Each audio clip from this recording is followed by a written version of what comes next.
Hi ಎಲ್ರಿಗೂ good morning. ಮನೀಷ Sandesh YouTube ಚಾನಲ್ಗೆ ಸ್ವಾಗತ. ಇಲ್ಲಿ ಮೀನು ಬಂದಿದೆ ಬೆಳಿಗ್ಗೆ ಪ್ಯಾಕೋ ಪ್ಯಾಕೋ ಪ್ಯಾಕೋ ಅಂತ ನೋಡಿ ಮೀನು ತಗೊಂಡು ಬಂದಿದ್ದಾರೆ ಇವರು. ಅದೀಗ ನೋಡಿ ಬಟ್ಟೆ ಇದು ಚಂದದ ಬಟ್ಟೆ, ಅದಕ್ಕೆ ಅವಳಿಗೆ ಪಪ್ಪಾಯ ಕೊಟ್ಟದ್ದು ಬೆಳಿಗ್ಗೆ. ಅದು ಈ ಬಟ್ಟೆಯಲ್ಲೆಲ್ಲ ಕಲೆ ಮಾಡಿದ್ಲು.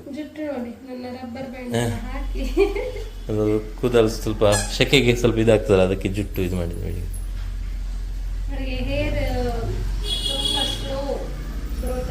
ಬಾಬಾ ಶೋಕಿತ್ತೇನೆ ಪಾಪ. ನೋಡಿ ಬೆಳಿಗ್ಗೆ ಇವತ್ತು ಕಿರಿಕಿರಿ ನೀರು ದೋಸೆ, ಇದು ಹೊಸ ನೀರು ದೋಸೆ, ಕಿರಿಕಿರಿ ನೀರು ದೋಸೆ ಅಂತ ಇದ್ರ ಹೆಸರು.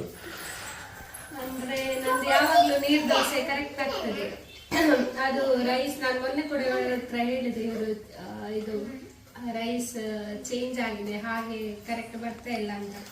ಅಂದ್ರೆ ಇವರಿಗೆ ಭಜನೆ ಕ್ಲಾಸ್ ಅಲ್ಲಿ ಇದು ಗುರುದಕ್ಷಿಣೆ ಕೊಟ್ಟಿರ್ತಾರಲ್ಲ, ಸೊ ಅದೆಲ್ಲ ಬೇರೆ ಬೇರೆ ಕಡೆ ಅಕ್ಕಿ ಮಿಕ್ಸ್ ಆಗಿ ಅನ್ಸುತ್ತೆ, ಸೊ ಅದು ಯೂಸ್ ಮಾಡಿದ್ದೆ. ಹಾಗೆ ಅದು ಸ್ವಲ್ಪ ಅದಂದ್ರೆ ಒಂದೊಂದು ಶಾಪ್ ಅಲ್ಲಿ ಒಂದೊಂದು ಕ್ವಾಲಿಟಿದು ಇರ್ತದಲ್ಲ. ಅಂದ್ರೆ ಅದು ಕಾವಲಿಗೆ ನಾವು ಅಂದ್ರೆ ಕೆಲವೊಮ್ಮೆ ಒಂದೇ ಶಾಪ್ ಇದ್ದು ತರದಲ್ಲ, ಆ ತರ ಏನೋ ಇದಾಗಿದೆ ಅಂತ ಗೊತ್ತಿಲ್ಲ.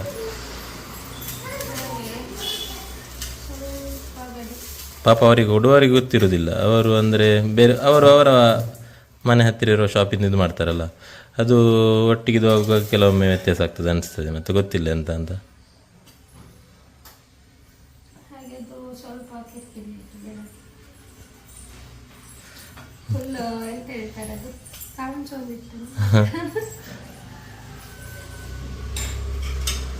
ಈಗ ಆಲ್ಮೋಸ್ಟ್ ಕಂಪ್ಲೀಟ್ ಆಗ್ತಾ ಬಂತು. ಅದೇ ಬಾಬಾ ಅದೇ ದೋಸೆ ಮಂಪರೆ ಇರೇ ಗೊತ್ತುನೆ ಮಂಪರೆ ತೂಲೆ ಇರೇ ದೋಸೆ ಮಂಪೆರೆ ಗೊತ್ತುಂಡೆ ತಿಂಡ್ರೆ ಗೊತ್ತುಂಡೆ ಮಂಪೆರೆ ಗೊತ್ತಿಜ್ಜೆ ಎಂಕ್ ದೋಸೆ ಮಂತು ಕೊರ್ಪರೆ ಎಂಕ್ ಪಪ್ಪ ಕೊರ್ಪರತೆ ಥ್ಯಾಂಕ್ ಯು. ಬುಲಿ ಪೂಜಿ ದೋಸೆ ಮಂತು ಕೊರಲೆ ದೋಸೆ ಮಂತು ಕೊರ್ನ ಬುಲಿ ಪೂಜಿ.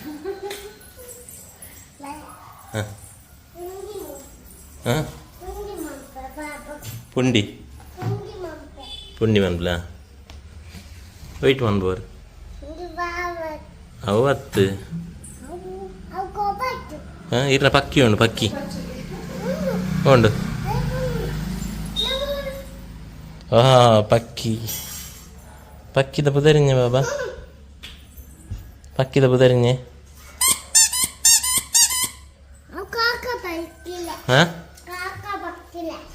ಕಾ ಪಕ್ಕಿಲೆ ಪಲ್ಲೆ ಕೊಬ್ಬಚ್ಚೊತ್ತವು ಬುಕ್ಕು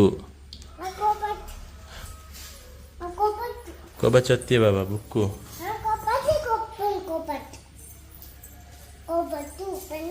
ಬುಕ್ಕು ಅಂಜ ಬಂಡ್ರು ಅಲ್ಲಿ ಕೊಬ್ಬಚ್ಚು ಹೌದದೇ ಅಂದೆ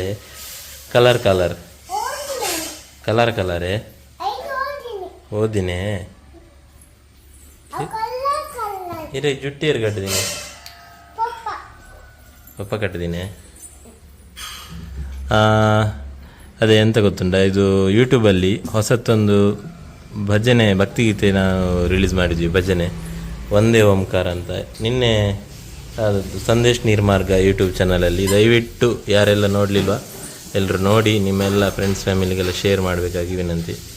ಇನ್ನು ಪ್ರತಿ ವಾರ ಒಂದೊಂದು ಭಜನೆ ಹಾಕ್ತಾ ಇರ್ತೇವೆ, ಆದಷ್ಟು ಎಲ್ಲರೂ ನೋಡಬೇಕಾಗಿ ವಿನಂತಿ. ಅಂದರೆ ಬೆಳಿಗ್ಗೆ ಸಂಜೆ ಎಲ್ಲ ಭಜನೆ ಅಂದರೆ ಇಡುವವರಿಗೆ, ಮನೆಯಲ್ಲಿ ತುಂಬ ಮಂದಿ ಭಜನೆ ಇಡ್ತಾರಲ್ಲ ಅವರಿಗೆಲ್ಲ. ದಾದೆ ಬಾಬಾ ನೋಡಿ ಇಲ್ಲಿ ಪಪ್ಪಾಯ ತಗೊಂಡು ಬಂದಿದ್ದೆ ನಿನ್ನೆ. ಬೆಳಗ್ಗೆ ತಿಂದ್ರೆ ತುಂಬಾ ಒಳ್ಳೇದು, ತುಂಬಾ ರೀಸನ್ಗೆ.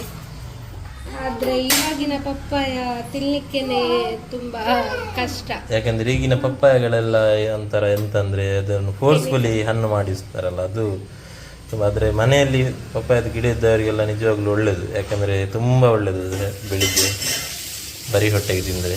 ಇದೆಲ್ಲ ಅದು ತಿನ್ನುವ ಕೆಲವು ಕಡೆ ತುಂಬ ಹಣ್ಣಾಗಿರ್ತದೆ, ಕೆಲವು ಕಡೆ ಕಾಯಿ ಇರ್ತದೆ. ಅದು ನೋಡುವಾಗಲೇ ಗೊತ್ತಾಗ್ತದೆ ಫೋರ್ಸ್ಫುಲಿ ಹಣ್ಣು ಮಾಡಿದ್ದು ಅಂತ. ಮತ್ತೆ ಕರಂಗಾಯಿ. ಹಾಂ, ಪೇರಳೆ. ಪೇರಳೆ ನನಗೆ ತುಂಬಾ ಇಷ್ಟ. ಬಟ್ ಅದು ಪೇರಳೆಯನ್ನು ಕೂಡ ಅಷ್ಟೇ ಕೆಲವೊಮ್ಮೆ ಫುಲ್ ಹಣ್ಣಾಗಿ ನಿನ್ನೆ ಅರ್ಧ ಹುಳ ಆಗಿತ್ತು. ಹೆಲ್ದಿಯ ಫುಡ್ ತಿನ್ನು ಅಂತ ಹೇಳಿದ್ರು ಇವಾಗ ಸಿಗೋದು ಕಷ್ಟ. ಮುಂಚೆ ನಮ್ಮ ಚಿಕ್ಕದಿರುವಾಗೆಲ್ಲ ನಮ್ಮ ತೋಟದಲ್ಲಿ ಆಗ್ತಾ ಇತ್ತು. ಹಾಂ, ಈ ತರದ್ದಲ್ಲ, ಚಿಕ್ಕ ಚಿಕ್ಕದು. ಅದೊಂದು ಟೇಸ್ಟ್ ಬೇರೆ ಪೇರಳೆ ಹಣ್ಣಿದ್ದು. ಬೇರೆ ತರ. ಇದು ಬೇರೆ, ಅದು ಬೇರೆ. ಅಮ್ಮ ದೋಸೆ ಕೊಡ್ತಾರೆ. ಬಾ, ದೋಸೆ ಕೊಡು. ದೋಸೆ ರೆಡಿ ಆಯಿತು, ಇನ್ನು ತಿಂದು ಮತ್ತೆ ಮಾತಾಡುವ. ಮಧ್ಯಾಹ್ನಕ್ಕೆ ಬೀಟ್ರೂಟ್ ಪಲ್ಯ ಮಾಡಿದ್ವಿ. ಸೊ ನಿನ್ನೆದ್ದು ಸ್ವಲ್ಪ ಗ್ರೇವಿ ಇದೆ, ಅದಕ್ಕೆ ಮೊಟ್ಟೆ ಒಳ್ಳೆಯದಾಗ್ತದೆ. ಮೊಟ್ಟೆ ತಿಂದರೆ ಕೂಡ ಒಳ್ಳೆಯದು. ಹಾಗೆ ಎಗ್ ಬಾಯ್ಲ್ ಆಗ್ತಾಯಿದೆ. ಅದರ ಜೊತೆಗೆ ಇಲ್ಲಿ ಪಾಪು ನೋಡಿ, ಪಾಪುವಿಗೆ ಈ ಥರ ಒಂದು 11 ಗಂಟೆಗೆಲ್ಲ ಸ್ವಲ್ಪ ಈ ಥರ ಫ್ರೂಟ್ಸು ಕೊಡೋದು, ಇಲ್ಲಾಂದರೆ ಮಕ್ಕಳು ತಿಂಡಿಗೆ ಅಡಿಕ್ಟ್ ಆಗ್ತಾರೆ. ಫ್ರೂಟ್ಸ್ ಎಲ್ಲ ಕೊಟ್ಟರೆ ಸ್ವಲ್ಪ ಮತ್ತು ಅದಕ್ಕೆ ಸೆಟ್ ಆಗ್ತಾರೆ. ನಾವು ಚಿಕ್ಕನ್ನಲ್ಲಿ ಎಂಥ ಅಭ್ಯಾಸ ಮಾಡಿಸ್ತೇವೆ, ಸೊ ಅದೇ ಅವರಿಗೆ ಮತ್ತೆ ಇಲ್ಲಾಂದರೆ ಮತ್ತೆ ದೊಡ್ಡದಾದ ಮೇಲೆ ಫ್ರೂಟ್ಸ್ ಅದು ಇದೆಲ್ಲ ತಿನ್ನಲಿಕ್ಕೆ ಇಷ್ಟಪಡಲ್ಲ. ಇವಾಗ ಎಕ್ಸಾಂಪಲ್ಸ್ ನಮಗೇನೆ ವೆಜಿಟೇಬಲ್ಸ್ ಎಲ್ಲ ಅಷ್ಟು ಇಷ್ಟ ಆಗಲ್ಲ. ಮೊಟ್ಟೆ ಬಾಯ್ಲ್ ಆಗ್ತಾ ಇದೆ.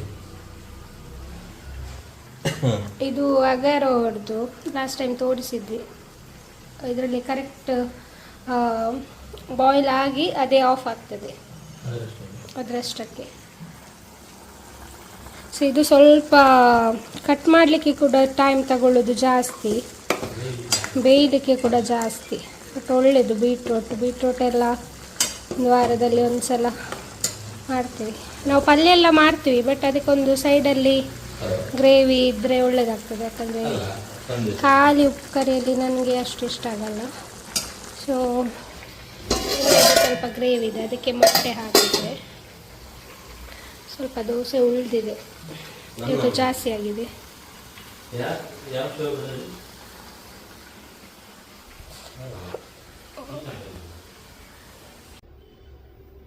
ಈಗಷ್ಟೇ ಪಾಪುದು ಊಟ ಎಲ್ಲ ಆಗಿ ಈಗ ಮಲಗಿದ್ಲು.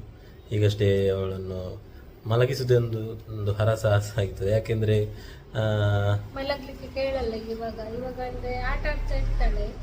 ಸೊ ಅವಳಿಗೆ ಆಟ ಆಡ್ಬೇಕು ಅಂತ ಕಾಯ್ತಾ ಇರ್ತಾಳೆ ಇನ್ನು. ಆಮೇಲೆ ಫುಲ್ ಒಂದು ರೌಂಡ್ ಫುಲ್ ಅಂದ್ರೆ ಜೋರ್ ಮಾಡಿ ನಾವು ಆ ತರ ಮಲಗಿಸ್ಬೇಕಾಗ್ತದೆ. ಯಾಕಂದ್ರೆ ಹೋಗಿ ಆಟ ಆಡುವ ಅದೇ ಅವಳು ಹೇಳ್ತಾ ಇರ್ತಾಳೆ. ಆದ್ರೆ ನಿದ್ದೆ ಬರ್ತಾ ಇರ್ತದೆ, ನಿದ್ದೆ ಬಂದ್ರು ಕೂಡ ಕಂಟ್ರೋಲ್ ಮಾಡಿ ಆಟ ಆಡುವ ಅಂತ. ಅದ್ರ ನಂತರ ಮತ್ತೆ ಮಲಗ್ತಾಳೆ. ತುಂಬಾ ಲೇಟ್ ಅಂತಲ್ಲ, ಸ್ವಲ್ಪ ಟೈಮ್ ಹಿಡಿತದೆ. ಎಲ್ಲರ ಮನೆಯಲ್ಲಿ, ಕೆಲವು ಮನೆಯಲ್ಲಿ ಮಕ್ಕಳು ಬೇರೆ ಬೇರೆ ರೀತಿ ಇರ್ತಾರೆ.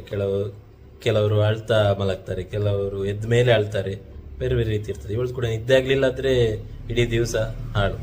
ಹಾಗೆ ಈಗ ಅದೇ ಅವಳು ಮಲಗಿದ ನಂತರ ನಾವು ಏನಾದ್ರು ವರ್ಕ್ ಇದ್ರೆ ಆ ಥರ ಕೆಲವು ಪ್ಲಾನ್ ಮಾಡ್ತೇವೆ. ಹಾಗೆ ಈಗ ಒಂದು ಕಂಟೆಂಟ್ ಶೂಟ್ ಮಾಡ್ಲಿಕ್ಕಿದೆ, ಅದೊಂದು ಈಗ ಮಾಡಬೇಕು. ಕಂಟೆಂಟ್ ಶೂಟ್ ಮಾಡಿದ ಕೂಡಲೇ ನಂತರ ನನಗೆ ಇವತ್ತು ಭಜನೆ ಕ್ಲಾಸ್ ಇದೆ. ಭಜನೆ ಕ್ಲಾಸಿಗೆ ಹೋಗ್ಬೇಕು ಇಲ್ಲಿ ವಾಮಂಜೂರಲ್ಲಿ. ಗುರುವಾರ ಆಗಿರೋದ್ರಿಂದ ಪ್ರತಿ ಗುರುವಾರ ಭಜನೆ ಕ್ಲಾಸ್ ಇರ್ತದೆ. ನನಗೆ ಇವತ್ತು ತಲೆಗೆ ಅಂದ್ರೆ ನೈಟ್ ನನಗೆ ಸಂಜೆ ತಲೆಗೆ ಸ್ನಾನ ಮಾಡಿದ್ರೆ ಫುಲ್ ಶೀತ. ಡಾಕ್ಟರ್ ಹೇಳಿದ್ದಾರೆ ಅದೇ ನೀರು ಎಳ್ಕೊಂಡು ಶೀತ ಆಗ್ತದೆ ಅಂತ. ಅದಕ್ಕೆ ಮಧ್ಯಾಹ್ನನೇ ಮಾಡಿದ್ದು. ಇವಾಗ ನಿದ್ದೆ ಬರ್ತದೆ ಜೋರು. ಈಗ ನೈಟ್ ಕೂಡ ಇವಳು ಪಾಪು ಅಂದ್ರೆ ಬೇಗ ನಾವು ಮಲಗಬೇಕು ಅಂತ ಅನ್ಕೊಳ್ತೀವಿ, ಬಟ್ ಪಾಪು ಮಲಗಲ್ಲ. ಅವಳು ಮಲಗುವಾಗ ನಂದು ನಿದ್ದೆ ಹೋಗಿರ್ತದೆ. ಹಾಗೆ ಬೆಳಗ್ಗೆ ಮತ್ತೆ ಒಂದು 7 ಗಂಟೆಗೆಲ್ಲ ಇದ್ರೆ ಕರೆಕ್ಟ್ ಆಗಲ್ಲ. ಆಕ್ಚುಲಿ ನಿದ್ದೆ ಕರೆಕ್ಟ್ ಮಾಡಬೇಕು. ಎಲ್ಲದಕ್ಕೂ ಒಳ್ಳೇದು. ಎಲ್ಲ ರೀಸನ್ಗೂ ಫಸ್ಟ್ ನಿದ್ದೆ ಕರೆಕ್ಟ್ ಇರಬೇಕು, ಆಮೇಲೆ ಫುಡ್. ಹೌದು. ಒಂದೇ ನಿಮಿಷ, ಕೈ ನೋವಾಗ್ತದೆ. ಟ್ರೈಪಾಡ್ ಇಡ್ತೇನೆ. ಹಾಗೆ ಅದು ತುಂಬ ಅದು ನೋವಾಗ್ತದೆ ಕೈ. ಅದಕ್ಕೆ ಟ್ರೈಪಾಡ್ ಇದ್ದು ನೆನಪಿಲ್ಲ, ಟ್ರೈಪಾಡ್ ಸೆಟ್ ಮಾಡಿದ್ದು. ಅದೇ ಕಂಟೆಂಟ್ ಶೂಟ್ ಈಗ ಪಾಪ ಮಲಗಿಸಿ ಅದೆಲ್ಲ ಆಯಿತು. ಈಗ ಒಂದೆರಡು ಕಂಟೆಂಟ್ ಶೂಟ್ ಮಾಡಬೇಕು. ಅದರ ನಂತರ ಭಜನೆ ಕ್ಲಾಸ್. ಇವಳು ಆ ಕಂಟೆಂಟ್ ಶೂಟ್ ಮಾಡ್ಲಿಕ್ಕೆ ಹೇಳುವಾಗ ಅವಳಿಗೆ ನಿದ್ದೆ ಬರ್ತದೆ. ಆಗದಿಂದ ಭಯ ಕಳಿಸ್ತಿದ್ದಾಳೆ. ಈಗ ಮಧ್ಯಾಹ್ನ ಒಂದು ಸ್ವಲ್ಪ ಹೊತ್ತು ಜೋರ್ ನಿದ್ದೆ ಬರ್ತದೆ, ಮತ್ತೆ ಸರಿ ಆಗ್ತದೆ. ಮುಂಚೆ ನಾನು ಮಲಗ್ತಿದ್ದೆ, ಪಾಪು ಮಲಗಿಸಿ ನಾನು ಕೂಡ ಮಲ್ಕೊಳ್ತಾ ಇದ್ದೆ. ಅದು ಅಭ್ಯಾಸ ಒಳ್ಳೇದಲ್ಲ ಅಂತ ಸ್ಟಾಪ್ ಮಾಡಿದ್ದೇನೆ ಇವಾಗ. ಅದನ್ನು ಹೇಳಿದ್ದಲ್ಲ, ಅದೇ ನಿದ್ದೆ ಆ್ಯಕ್ಚುಲಿ ಹೌದು. ಅಂದರೆ ಕರೆಕ್ಟ್ ನಿದ್ದೆ ಆದರೆ ಎಲ್ಲದಕ್ಕೂ ಒಳ್ಳೆಯದು. ನೈಟ್ ಇದ್ದು ನಿದ್ದೆ, ಕೆಲವರಿಗೆ ಸರಿ ನಿದ್ದೆ ಬೀಳುವುದಿಲ್ಲ, ಲೇಟ್ ನಿದ್ದೆ ಬೀಳ್ತದೆ, ಇವಳಿಗೆಲ್ಲ ಹಾಗೆ ಆಗ್ತದೆ ಅಂತ ಕೆಲವು. ಅವ್ರಿಗೆ ಗೊತ್ತಾಗಲ್ಲ, ಯಾಕಂದ್ರೆ ಅವರು ಮಲಗಿದ ತಕ್ಷಣ ನಿದ್ದೆ. ನಿನ್ನೆ ನಾನು 12ವರೆಗೆ ಎಬ್ಬಿಸಿ ಹೇಳ್ತಿದ್ದೆ ನಮ್ಗೆ ನಿದ್ದೆ ಬೀಳ್ತಾ ಇಲ್ಲ ಅಂತ. ಇವರು ಕಣ್ಣೆಲ್ಲ ಮಿನಿ ಮಾಡಿ ಮತ್ತೆ ವಾಪಸ್ ಮಲಗಿದ್ದು. ಬೆಳಗ್ಗೆ ಅವರಿಗೆ ಗೊತ್ತೇ ಇಲ್ಲ ಅದು ನಾನು ಹೇಳಿದ್ದು ಕೂಡ ಆ ತರ. ಎಂತ ಮಾಡ್ಲಿಕ್ಕೆ ಆಗಲ್ಲ, ಅದೊಂದು ಅಭ್ಯಾಸ. ಇಬ್ರು ಕಪಲ್ಸ್ ಅಲ್ಲಿ ಒಬ್ರು ಅದೇ ತರ ಇರ್ತಾರೆ. ಕಪಲ್ಸ್ ಅಲ್ಲಿ ಇಬ್ರು ಕಪಲ್ಸ್ ಅಂದ್ರೆ 2 ಜೋಡಿ ಇರ್ತದೆ. ಒಬ್ರಿಗೆ ತುಂಬಾ ಬೇಗ ನಿದ್ದೆ ಬರ್ತದೆ, ಒಬ್ರಿಗೆ ನಿದ್ದೆ ಬರದೆ ಮತ್ತೆ ಫೋನ್ ಎಲ್ಲ ನೋಡಿ ಮತ್ತೆ ಮಲಗ್ತಾರೆ. ಅದು ಮಿಸ್ಟೇಕ್ ಆಗ್ತದೆ. ಇನ್ನು ಬೇಗ ಮಲಗುವ ಅಭ್ಯಾಸ ನಿದ್ರೆ ಬರ್ಪುಜಿನ ಫೋನ್ ನಾನು ನಿದ್ರೆ. ಹಾಗೆ ಈಗ ಅದೇ ಭಜನೆ ಕ್ಲಾಸಿಗೆ ಸ್ವಲ್ಪ ಅದೇ ವಾಮಂಜುರಿ ಲಾಸ್ಟ್ ಟೈಮ್ ತೋರಿಸಿದ್ದೆ ಕ್ಲಾಸ್. ಈಗ ಸ್ವಲ್ಪ ಸ್ಟೂಡೆಂಟ್ಸ್ ಜಾಸ್ತಿ ಆಗಿದ್ದಾರೆ, ಮಕ್ಕಳು ಹತ್ರ 20 ಮಕ್ಕಳವರೆಗೆ ಈಗ ಬಂದಿದ್ದಾರೆ. ಚೆಂದ ಆಗ್ತದೆ, ಯಾಕಂದರೆ ಮಕ್ಕಳ ಜೊತೆ ಅದೊಂದು ಟೈಮ್ ಸಿಗ್ತದೆ. ಒಂದು ಅಲ್ಲಿ ಅವರು ಏನು ಹೇಳ್ತಾರೆ, ಅವರಿಗೊಂದು ಕಲಿಸೋದೊಂದು ರೀತಿಯೇ ಬೇರೆ. ಯಾಕೆಂದರೆ ನಾವು ನಾರ್ಮಲ್ ದೊಡ್ಡವರಿಗೆ ಕಲಿಸಿದಾಗ ಫಾಸ್ಟ್ ಕಲಿಸ್ಲಿಕ್ಕೆ ಆಗಲ್ಲ, ತುಂಬ ನಾಜೂಕಾಗಿ ಸ್ಲೋ ಆಗಿ, ಜೋರು ಎಲ್ಲ ಮಾಡಲಿಕ್ಕಿಲ್ಲ, ಸ್ಲೋ ಆಗಿ ಕಲಿಸ್ಬೇಕಾಗ್ತದೆ. ಯಾಕಂದರೆ ಪಾಪ ಅಳ್ತಾರೆ ಅವರು, ತುಂಬ ಪೇಷನ್ಸ್ ಬೇಕಾಗ್ತದೆ. ಯಾಕಂದರೆ ಕೆಲವ್ರಿಗೆ ಕರೆಕ್ಟ್ ಹೇಳಲಿಕ್ಕೆ ಬರೋದಿಲ್ಲ, ಆಗ ನಾವು ಅವರ ಒಬ್ಬೊಬ್ಬರನ್ನು ಆಡಿಸ್ಬೇಕಾಗ್ತದೆ, ಆ ಥರ ಎಲ್ಲ ಇರ್ತದೆ. ಅದೆಲ್ಲ ನಮಗೆ ರೂಢಿ, ಅದು ತೊಂದರೆ ಇಲ್ಲ. ಆದರೆ 2-3 ದೊಡ್ಡವರು ನನ್ನ ಹತ್ರ ಕ್ಲಾಸಿಗೆ ಕೇಳಿದ್ರು. ಹಾಗೆ ಅವ್ರ ಹತ್ರ ನಾನು ಹೇಳಿದ್ದೆ, ದಯವಿಟ್ಟು ಬೇಸರ ಮಾಡ್ಕೊಳ್ಬೇಡಿ, ಅಂದರೆ ಮಕ್ಕಳ ಜೊತೆ ದೊಡ್ಡವರಿಗೆ ಕಲಿಸಲಿಕ್ಕೆ ಕಷ್ಟ. ಯಾಕಂದರೆ ಮಕ್ಕಳಿಗೆ ಕಲಿಸುವ ರೀತಿಯೇ ಬೇರೆ. ಹಾಗೆ ದೊಡ್ಡವರಿಗೆ ಅಂತ, ಯಾಕಂದರೆ ಈಗ ನಾನು ಇವರು ನನ್ನ ಟೈಮ್ನ ಅನುಕೂಲಕ್ಕೆ, ಯಾಕಂದರೆ ಸೀಸನ್ ಟೈಮಲ್ಲಿ ಕಷ್ಟ ಆಗ್ತದಲ್ಲ, ನನ್ನ ಟೈಮ್ನ ಅನುಕೂಲಕ್ಕೆ ಇವರು ಓಕೆ ಅಂತ ಹೇಳಿದ್ದಕ್ಕೆ ಮಾತ್ರ ನಾವು ಇಲ್ಲಿ ಕ್ಲಾಸ್ ಸ್ಟಾರ್ಟ್ ಮಾಡಿದ್ದು. ಇಲ್ಲದ್ರೆ ಮುಂಚೆ ಬೇರೆ ಬೇರೆ ಕಡೆ ಕ್ಲಾಸ್ ಇತ್ತು. ನನಗೆ ಸೀಸನ್ ಟೈಮಲ್ಲಿ ಆಚೆ ಎಲ್ಲ ಪ್ರೋಗ್ರಾಮ್ಗೆ ಹೋದರೆ ಕಷ್ಟ. ಈಗ ನೋಡಿ ಸಡನ್ಲಿ ಪ್ರೋಗ್ರಾಮ್ ಎಲ್ಲ ಬರುವಾಗ ಸ್ವಲ್ಪ ಕಷ್ಟ ಆಗ್ತದೆ ಅಂತ ಕ್ಲಾಸ್ ಡ್ರಾಪ್ ಮಾಡಿದ್ವಿ, ಅದು ವಿಷಯ. ಈಗ ಆಲ್ರೆಡಿ ಲೇಟ್ ಆಯಿತು, ಕಂಟೆಂಟ್ ಶೂಟ್ ಒಂದು ಮಾಡಿ ಮತ್ತೆ ಹೋಗಿ ಬರುವ ಕ್ಲಾಸಿಗೆ. ಕಂಟೆಂಟ್ ಶೂಟ್ ಡ್ರಾಪ್ ಮಾಡಿ ಬರುವ. ಮತ್ತು ನಮ್ಮ ಇನ್ಸ್ಟಾಗ್ರಾಮ್ ಪೇಜಲ್ಲಿ ದಯವಿಟ್ಟು ನೋಡಿ ಆಯ್ತು, ಯಾರೆಲ್ಲ ಇನ್ನು ಫಾಲೋ ಮಾಡಲಿಲ್ಲ. ಇವಳದು ಮನೀಷಾ ಸಂದೇಶ್ ಅಂತಿದೆ, ನಂದು ಸಂದೇಶ್ ನೀರ್ಮಾರ್ಗ ಅಂತಿದೆ, 2 ಪೇಜನ್ನು ನೋಡಿ. ಮತ್ತು ಪಾಪದು ಭಾರ್ಗವಿ ಸಂದೇಶ್ ಅಂತಿದೆ. ದಯವಿಟ್ಟು ಯಾರೆಲ್ಲ ಇನ್ನೂ ಫಾಲೋ ಮಾಡಲಿಲ್ವೋ ಫಾಲೋ ಮಾಡಿ. ಆದಷ್ಟು ಒಳ್ಳೊಳ್ಳೆ ಕಂಟೆಂಟ್ ವೀಡಿಯೋಸ್ಗಳನ್ನು ಹಾಕ್ತಾ ಇರ್ತೇವೆ. ಮತ್ತೆ ಸಿಗ್ತೇವೆ. ಹಾಯ್ ಬಾಬಾ, ನೆನಿದ್ದೆ ನೋಡಿ. ಇವಳು ಮಧ್ಯಾಹ್ನ ಅಂದರೆ ಇವಳು ಮಲಗುವಾಗನೇ ಸಂಜೆ ಆಗ್ತದೆ. ಇವಾಗ 6:30 ಆಯಿತು. ಇವಾಗ ಎದ್ದು ಬಂದು ಇವರನ್ನು ಕೇಳ್ತಾ ಇದ್ದಾಳೆ, ಒಲ್ಲೇರು ಪಪ್ಪ ಪಪ್ಪ ಒಲ್ಲೇರು ದೂರ పోతేరు టాటనే జిమ్ పోతేరే మరి భజన క్లాస్ పోతేరు భజన క్లాస్ అందే నిద్ర అండేర్నా దాదే ಬೋಡಿರಗಿತ್ತೆ ತಿಂಡಿ ಬೋಡಿ ದಾ ತಿಂಡಿ ಬೋಡಿರಗ ದಾ ತಿಂಡಿ ಬೋಡು ಮುಲ್ತುಲೆ ಮುಲ್ತುದ್ ಪಲ್ಲೆ दादे तिंडी बोडी रेग दादे अमे दादे अंचवंड अंचवंड दादे पापा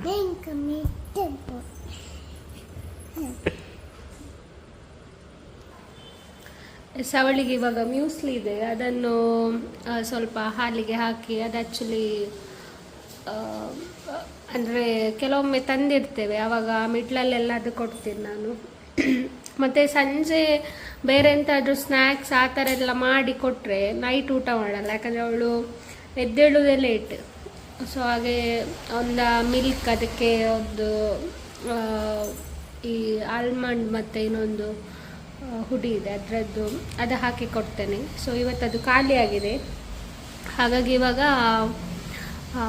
ಮ್ಯೂಸ್ಲಿ ಇದೆ, ಅದನ್ನು ಹಾಕಿ, ಅಂದರೆ ಅದರಲ್ಲೆಲ್ಲ ಡ್ರೈ ಫ್ರೂಟ್ಸ್ ಅದೆಲ್ಲ ಇದೆ. ಸೊ ಅದನ್ನು ಸ್ವಲ್ಪ ಹಾಕಿ ಕೊಡಬೇಕು ಅವಳಿಗೆ. ಆ ಥರ ಅವಳಿಗೆ ಅಂತಲ್ಲ, ಮಕ್ಕಳಿಗೆಲ್ಲ ಡೈರಿ ಪ್ರಾಡಕ್ಟ್ಸ್ ಅದೆಲ್ಲ ಇಷ್ಟ ಆಗುತ್ತೆ. ಆ್ಯಕ್ಚುಲಿ ನನಗೆ ಆ ಥರ ಯಾವ ಫುಡ್ಡು ಇಷ್ಟ ಇಲ್ಲ. ಇವಾಗ ಅದನ್ನೊಂದು ಕೊಟ್ಟ ಅವಳಿಗೆ. ಮತ್ತು ಸ್ವಲ್ಪ ಕ್ಲೀನಿಂಗ್ ಮಾಡಬೇಕು, ಸಂಜೆ ಒಂದು ರೌಂಡು ಗುಡಿಸಿ ಮತ್ತು ದೀಪ ಎಲ್ಲ ಹಚ್ಚಬೇಕು. ಅಮ್ಮು ಇನ್ನು ನಿದ್ದೆ ಬುಡಲ್ಲಿದ್ದಾಳೆ. ತುಂಬ ಹೊತ್ತು ಮಲಗಿಸೋದು ಬೇಡ ಅಂತ ಆಗ್ತದೆ, ಬಟ್ ಅವರಾಗೆ ನಿದ್ದೆ ಮಾಡಿ ಎದ್ದು ಬಂದರೆ ಫುಲ್ ಆ್ಯಕ್ಟಿವ್ ಇರ್ತಾರೆ. ಅಂದರೆ ಸಂಜೆ ಸ್ವಲ್ಪ ಆಟ ಆಡ್ತೆಲ್ಲ ಇರ್ತಾಳೆ.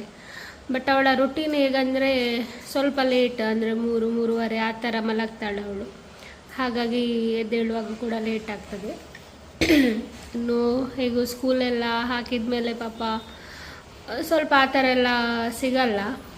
ಹಾಗಾಗಿ ಇವಾಗ ಎಷ್ಟು ಮಲಗಲಿ ಅಂತ. ಇದು ನೋಡಿ ಈ ಥರ ಇದೆ ಪ್ಯಾಕೆಟ್.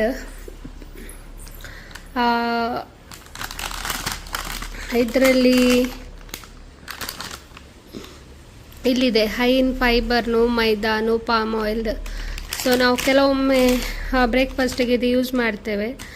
ಡೈಲಿ ಒಳ್ಳೆಯದಾಗಲ್ಲ. ಆ್ಯಕ್ಚುಲಿ ಒಳ್ಳೆಯದು ಈ ಥರದ್ದೆಲ್ಲ.